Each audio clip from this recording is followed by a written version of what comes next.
ભારે વરસાદને પગલે દાંતીવાડા ડેમમાં પાણીની આવક યથાવત છે। ડેમમાં પાણીની આવકમાં વધારો થયો છે। ડેમના દરવાજા સુધી પાણી આવી જતા તંત્ર દ્વારા લીકેજ ચેકિંગની કામગીરી હાથ ધરાઈ। ડેમના 11 દરવાજામાં લીકેજ માટે ડેમના અધિકારીઓની ટીમ દ્વારા ચેકિંગ હાથ ધરાયું। ડેમના તમામ દરવાજા નવા નાખેલા હોવાથી ડેમના અધિકારીઓ દ્વારા લીકેજ ચેકિંગ કરાયું। દાંતીવાડા ડેમમાં પાણીની આવક થતા ખેડૂતોમાં ખુશી કરીએ છે અને બધા ઓપરેટ કરીને બી ચેક કરેલા છે અને ગેટની અમે આજ બી ચેકિંગ બધી કરી છે કેમ કે આપણે અહીંયા નવા ગેટ નાખ્યા છે તો હવે આપણે જે પાણી છે એ ગેટે અડી ગયું છે તો એના પ્રમાણે હવે આપણે લીકેજ જોઈ શકીએ તો આજે અમે એ બધા ગેટની લીકેજ ચેક કર્યું છે। સાબરકાંઠાના હિંમતનગરનો હાથમતી જળાશય 100% ભરાતા થયો ઓવરફ્લો થતા ડીપ પર ફરી વળ્યા છે પાણી। ફતેપુરથી મઉ અને ભિલોડાને જોડતા રસ્તાના ડીપ પર પાણી। વાહન ચાલકો જોખમી રીતે વાહનો કરી રહ્યા છે પસાર। સવાલ એ થઈ રહ્યો છે કે કોઈ મોટી ઘટના સર્જાય તો જવાબદાર કોણ?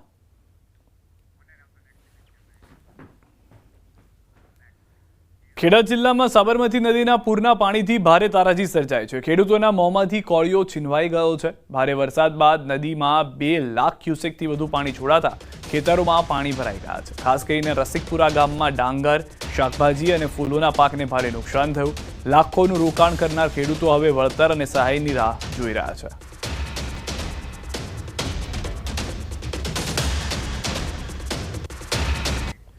તો ખેડાના રસિકપુરા ગામે પૂરે મચાવી છે તબાહી। ન્યૂઝ 18 ગુજરાતી પર ખેડૂતોની વ્યથા।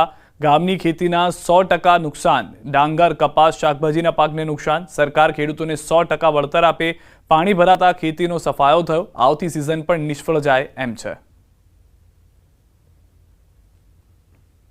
સાબરમતી નદીના પાણી ફરી વળતા રસિકપુરા ગામમાં 100% ખેતીનું નુકસાન છે।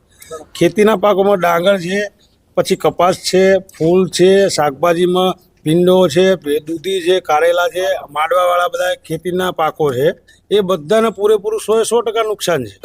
રજૂઆત અમે સરકારને એવી કરીએ છીએ કે અમારા ગામમાં 100%નું વળતર આપે અને ખેડૂતોને દરેક વીઘાએ ડાંગર કરીએ તો બી 25,000 થી 30,000 રૂપિયાનું ખર્ચ લાગે છે।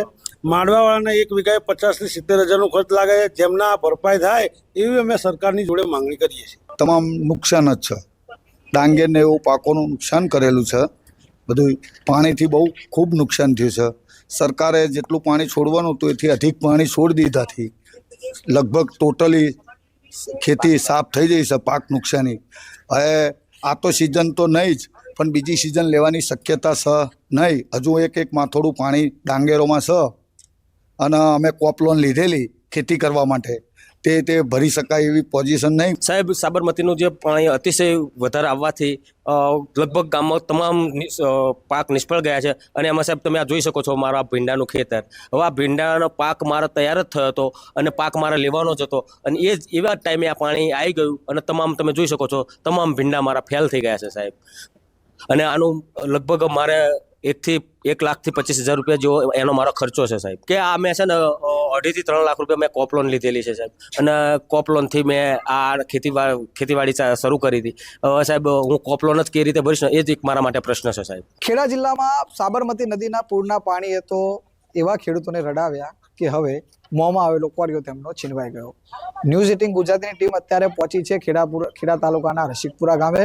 રસિકપુરા ગામની અંદર અંદાજિત કહી શકાય કે 800 થી વધારે ખાતેદારોની 1000 વીઘાથી વધુ જગ્યા આવેલી છે અને આ જગ્યાની અંદર શાકભાજી, ડાંગર તેમજ કપાસનો પાક કરવામાં આવ્યો હતો। પરંતુ સાબરમતી પૂરના પાણી તો એવા ફરી વળ્યા કે આ શાકભાજીનો પાક જેની અંદર ભીંડાનો પાક તૈયાર થયો હતો પરંતુ પાણી ફરી વળવાના કારણે ખેડૂતનો મોંમાં આવેલો કોળિયો છીનવાઈ ગયો છે। દ્રશ્યો બતાવીશ જે પ્રકારે તમે જોઈ શકો છો તે પ્રકારે આ ભીંડાનો પાક છે કે જે પાક અત્યારે અહીં આગળ જે ભીંડા હતા તે અત્યારે તમે આજે ખેતરમાં તમને જોઈ શકો છો માટી દેખાય છે પણ માટીની આ ભીંડાનો પાક છે અને આ પાકની અંદર ખેડૂતે અંદાજિત 1 લાખ રૂપિયા જેટલો ખર્ચો કરી આ ભીંડાનો પાક તૈયાર કર્યો હતો અને આ તૈયાર કરેલ પાક ઉપર પાણી ફરી વળવાના કારણે અત્યારે તમામ જે પાક છે તે બિસ્માર થઈ પાકની ઉપર પાણી ફરી વળ્યા છે ને જેના કારણે આ સમગ્ર પાક અત્યારે ખલાસ થઈ ગયો છે।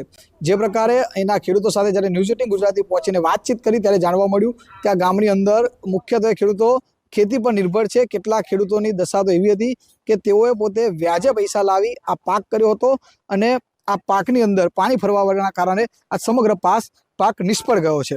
મહત્વની બીજી વાત કરવામાં આવે તો જે પ્રકારે અહીં આગળ જ્યારે ગામજનોને ન્યૂઝ 18 ગુજરાતી ટીમે જ્યારે વાતચીત કરી ત્યારે તેમણે જણાવ્યું કે તેમને સરકાર પાસેથી ક્રોપ લોન પણ લીધી હતી, પરંતુ પૂરના પાણી એવી આફત લાવી દીધી કે હવે આ જે પાક જે છે, જે તૈયાર થયેલા પાક પર પાણી ફરી વળ્યા છે, તેની અંદર કોળીઓ તો ખાવા નહીં મળે, તે પાક હવે લેવામાં નહીં મળે, પરંતુ આ પાકને બહાર કાઢવા માટે પણ ખર્ચો લાગશે અને આવનાર સિઝનમાં પણ ખેતી ના થાય તે પ્રકારની સ્થિતિ આગળ થઈ છે.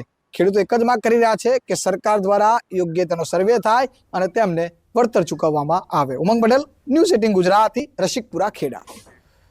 કચ્છથી સમાચાર મળી રહ્યા છે. નખત્રાણામાં પીએચસી સેન્ટરની તાળાબંધી. નેત્રા ગામે પીએચસી સેન્ટરને લોકોએ માર્યા છે તાળા. દવાઓ, રસીનો પૂરતો જથ્થો ન હોવાથી રોષ છે. 12 થી વધુ ગામ વચ્ચેના પીએચસી સેન્ટરમાં નથી કોઈ સુવિધા. ઓક્સિજનના અભાવથી લોકોનું મોત થવાનો આરોપ. ગામના સરપંચ સહિત સ્થાનિકોએ માર્યા છે તાળા. તો દ્રશ્યો પણ આપ જોઈ રહ્યા છો. 12 ગામ વચ્ચેના પીએચસી સેન્ટરની આ પરિસ્થિતિ, અને સૌથી વધારે મહત્વની વાત કે જે જરૂરિયાત છે ઓક્સિજન, તે ઓક્સિજનનો જ અભાવ ત્યાં જોવા મળી રહ્યો છે, જેના માટે અનેક વખત પ્લાન્ટને લઈને અલગ અલગ વાતો થઈ ચૂકી છે. હાલ રોકાઈશું એક વિરામ માટે.